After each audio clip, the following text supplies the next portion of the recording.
for sale and for demo today is this really cool guitar. It's a 1969 Les Paul Custom that's been given a kind of 59 burst conversion. So it's a 69 Les Paul. So let's just start with there because it's kind of where this thing started. It's an early 69. The pots are actually the 52nd week of 1968. So as late into 68 as you can get. It has pretty clearly that 60s Gibson logo. You see that disconnection on the O. And of course, there is a spot for that dot on the I. It looks like it's been replaced with a rhinestone. But that's the 60s logo, not the 70s when it changed a little bit. There's no volute on the back of the neck either. So it's clearly early 69. It's a transitional example. Looks to have the one-piece body, so there's no pancake. And it has the cutout for the long neck tenon. But the neck is a three-piece neck. So again, there's all kind of transitions these go through. Early ones have one-piece body, one-piece neck. Then you'll also sometimes see one-piece necks on three-piece bodies and all kinds of combinations and modest changes in the first, second, third series all the way through. This is an early one, not the earliest one, but a pretty early one. Got the wider Gibson nut width on this, and I think it has a maple top with a mahogany body. And other than obviously the custom appointments, it's like a burst with that maple top. And by the late 60s, you still have a lot of the 50s specs. So that's what makes these so desirable. So what's been done to quote unquote convert it? Well, first of all, it's been given a burst finish. This is an old sunburst refin. It's really well done. A few people have, at least one person that's seen it, wondered maybe this is a factory refinish. I'm not sure about that. Probably aftermarket later, but it's really well done. It's very nice.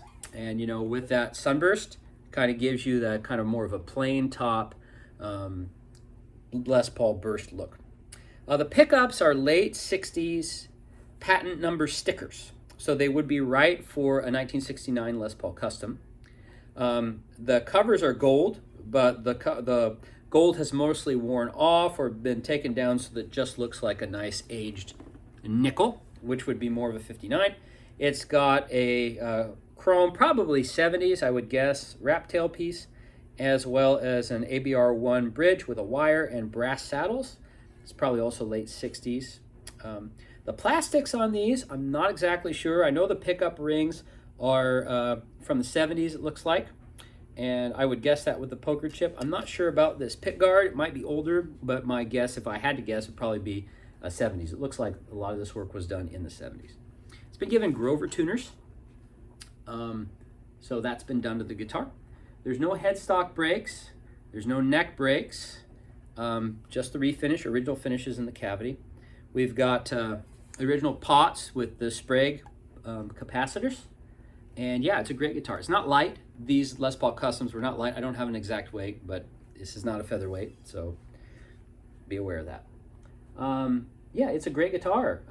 It's got a little bit of cosmetic wear. It still has the original fretless Wonder frets, which you know are skinny and lower. There's not a ton of fret wear on it, but I think if you want to make this thing into a great player, giving it that refret with the whole new setup and everything is really gonna to make it great. It's not bad right now. You can tell, like in this area on the corners of the binding, that was probably like maybe re-glued. I mean, the finish on there, the refinish is still dark, so nothing major, but yeah, just kind of maintenance to the guitar. But yeah, so I'm calling it a burst conversion, even though it obviously has the block inlays, the ebony fretboard, the custom inlay, because it just seems like that's what somebody did. They took what has some 50 specs to it, a late 60s Gibson Les Paul Custom, and they thought, you know what, I want to make this look as much like a burst as I can with new plastics and a new finish.